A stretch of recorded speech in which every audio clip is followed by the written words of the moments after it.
Yeah, we are headed to Bath County, Little Valley, on the border of Bath and Highland County, Virginia. And we are headed to the property of Bill and Lynn Limpert, who face being caught in the path of the proposed Atlantic Coast Pipeline.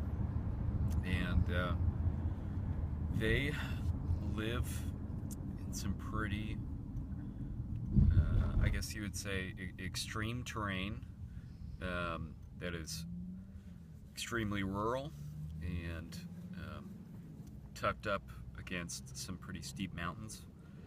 And Bill and Lynn have, yeah, this is like their retirement home. So I think they, built this place, and then about 3 years ago got notice that, Dominion wanted to put a pipeline through this property. Laura Mack is our driver. Laura Mack from Appalachian Voices, and also with Raptors, that is Rockingham Alliance for the Protection and Transformation of Our Resources and Society. Laura is definitely solely responsible for coining the S in Raptors. Jen's car is on the bumper sticker.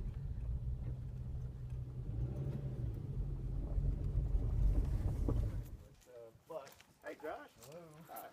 Hi. Hello. And they were all behind me, so, they'd have been here sooner. Good. How are you doing? I'm good. Why don't you guys come in here if you want to? So is that everybody? Smoke makes it clear for us to come into the forest and visit.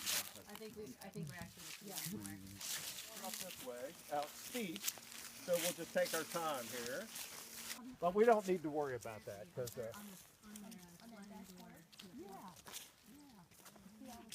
I'm sure that bear is aware of us. It would be a total of about 3,000 feet of pipeline through our property. Yeah.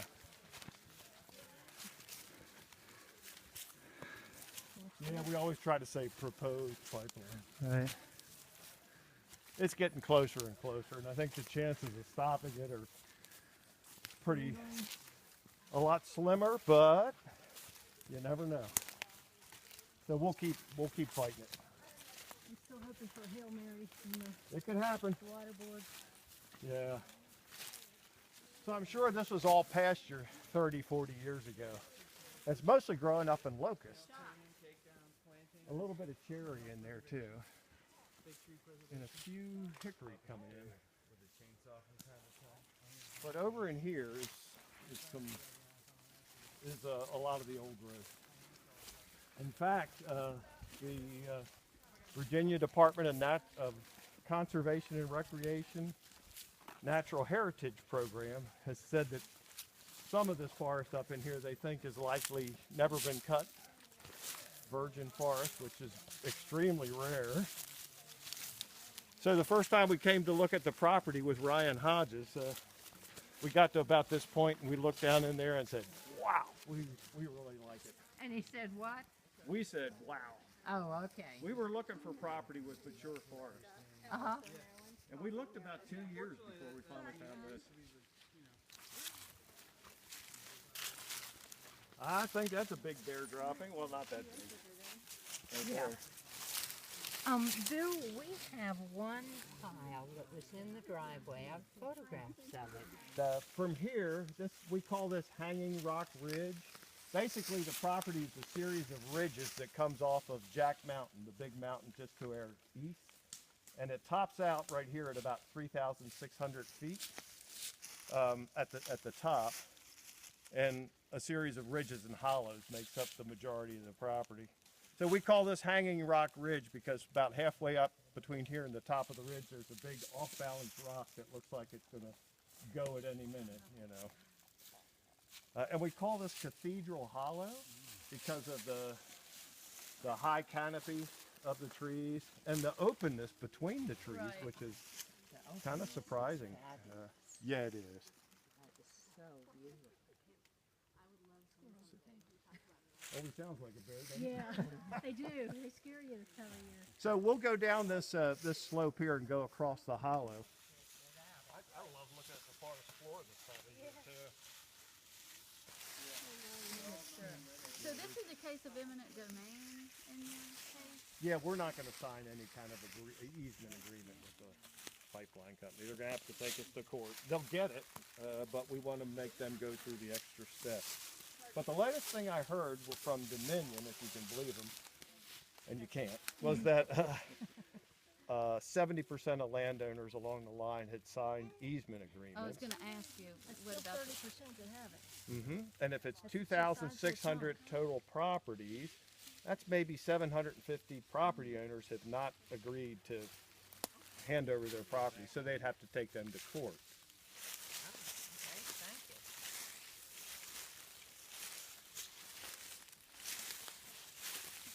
And what's this pink legend here, Bill? Is this That's just to property designate where line? we walk. Okay. And the pipeline route has been marked by their surveyors. So when we get over there, they've got their own ribbons over there. The big sugar maples up in there too.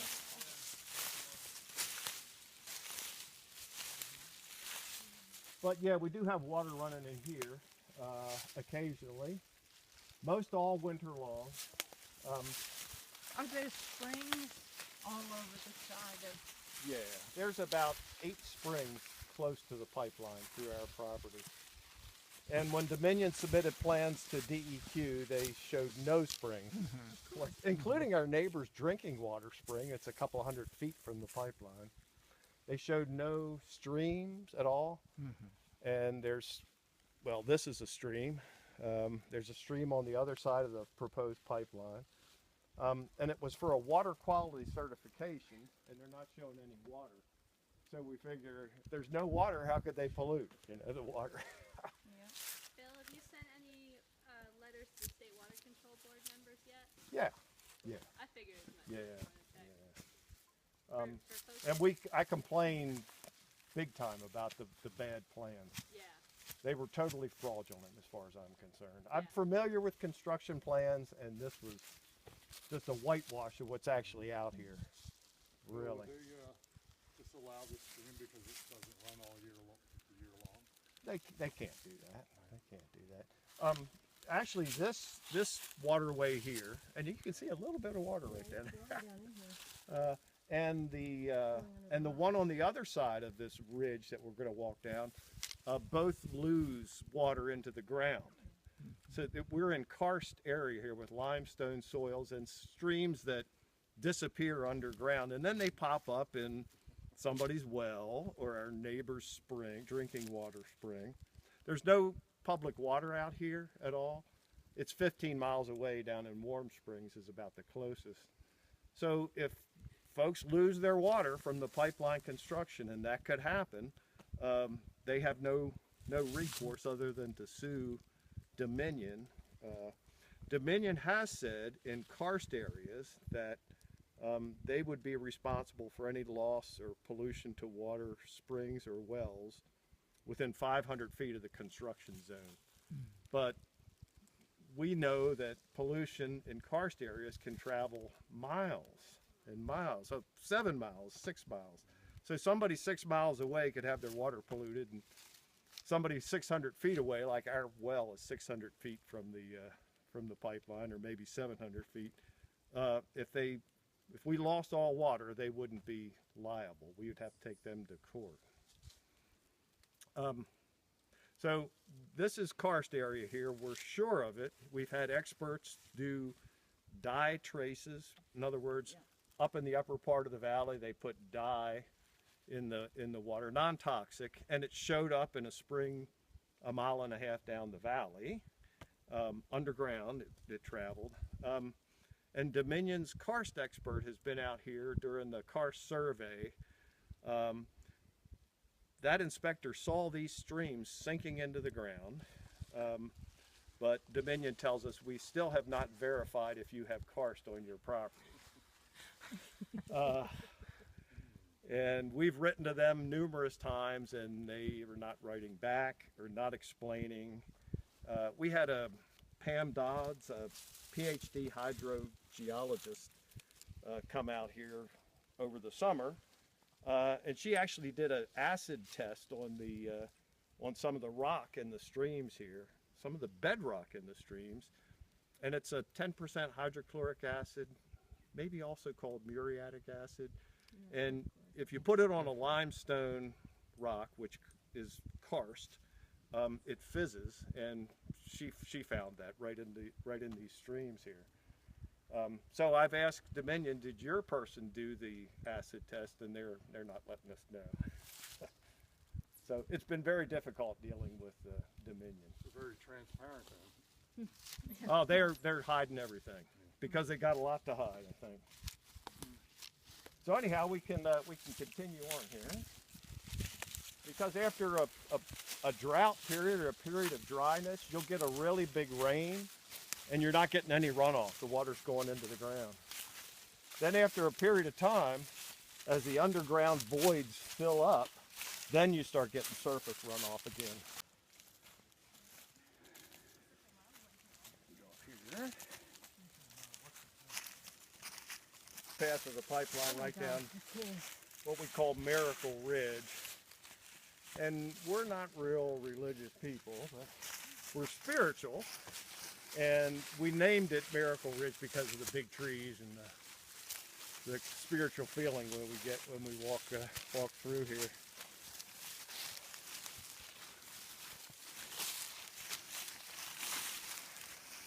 So right at this ridge is where the pipeline. That's where they intend to put it, and we'll see their survey markers. There's one right on that old fence there, and it would go all the way up to the top of Jack Mountain and then go over toward Burnsville, which is just on the other side of the mountain.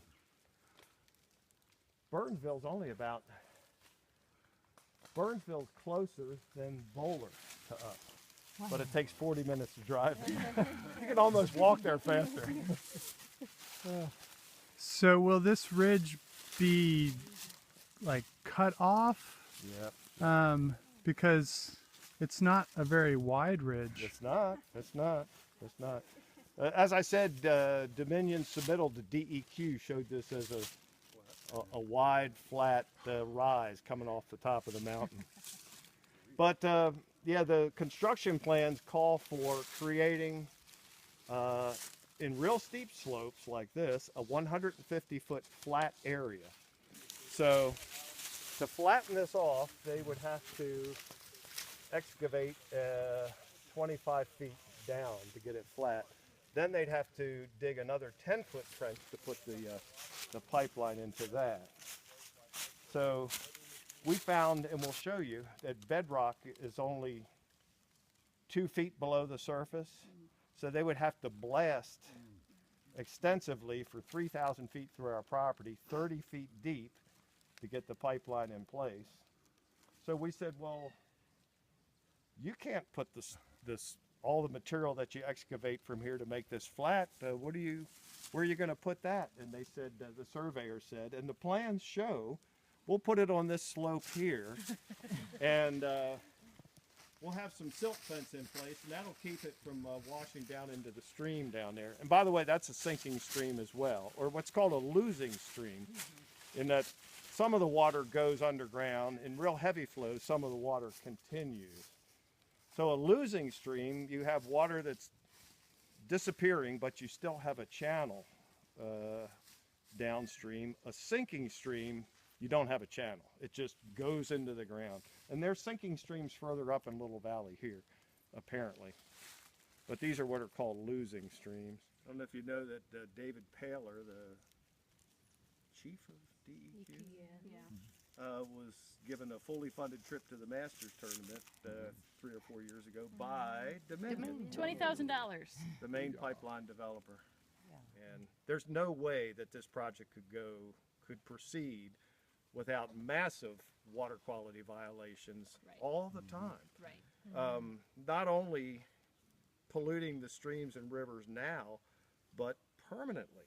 And part of that is when you cut through an old growth forest like this, and keep in mind 6 square miles of forest will be taken down in Virginia for this, you're going to create increased stormwater runoff, increased flooding to receiving streams, permanent scouring of those streams.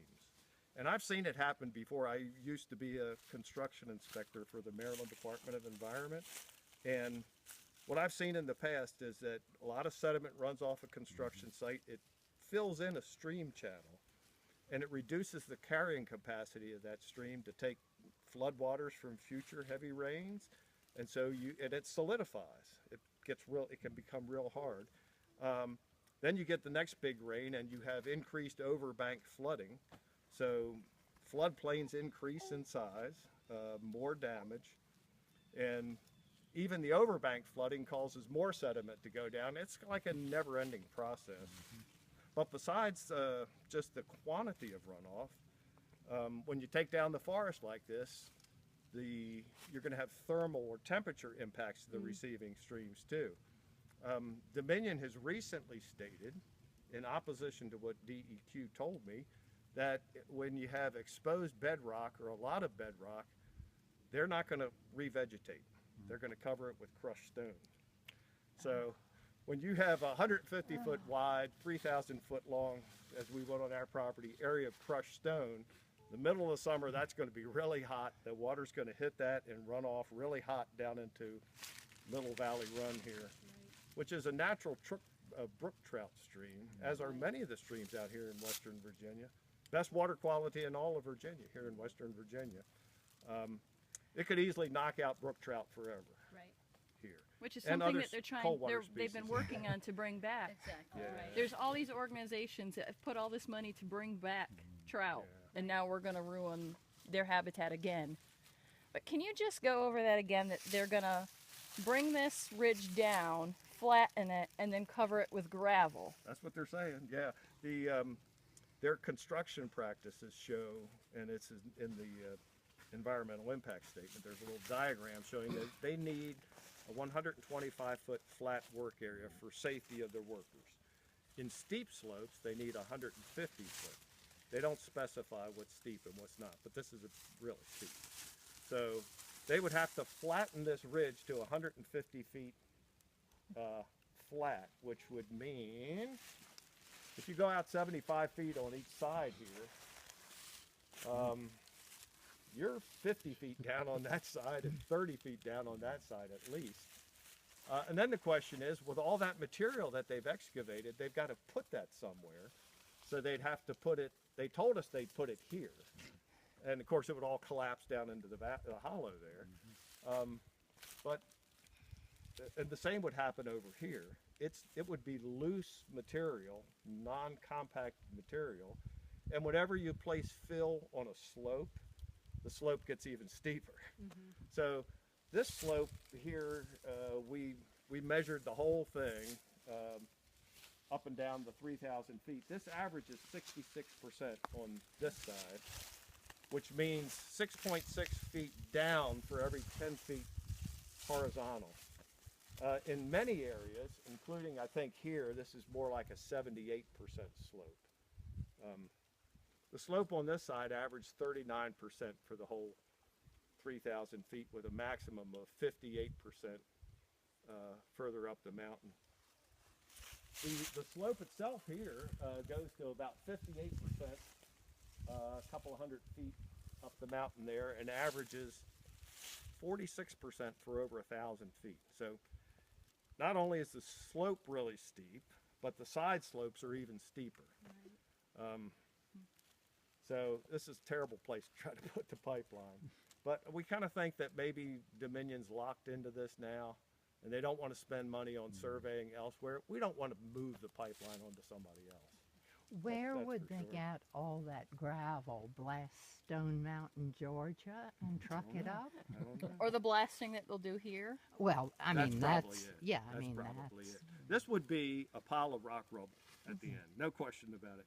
Dominion says they'll return all the ridges to original contour, but that would mean taking loose, blasted rock and trying to create a slope like this. It would collapse. There's no question in my mind that it would bedrock underneath here. We think that this bedrock has been fractured by freezing and thawing because as water freezes, it actually expands, and when it thaws out, it contracts, and that little bit of moisture that gets into the rock like that causes it to fracture. We think it's solid under there. So how far deep do you think that it goes that it's pretty solid? Forever, I believe. To China.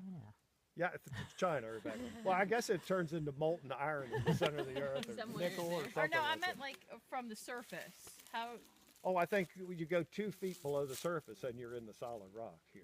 So 'Cause, 2 feet below the surface is Yeah, solid rock. On ridges like this, you have lots less topsoil or soil than you would in the hollow because over time it erodes away from the ridges down into the hollows. So much deeper topsoil down in the hollow there, I think. And But this is very still the thin here. pipeline route? Oh yeah, right Okay. on the center See of the the ridge orange here. flagging right there? Is that Yeah. the survey, Dominion survey Yeah. tape there? Okay. Yeah, right down the center of the ridge is what they're proposing. So we think there's an issue with even being able to fill the trench per construction requirement. Because everything that comes out will be the blasted rock. It's all rock, Yeah. except Yeah. for maybe Yeah. that much soil on top of it. Maybe less if you look at that. Boggles the mind. Yeah, it might be a foot underground if you look at this thing on the side. Well, they can do it.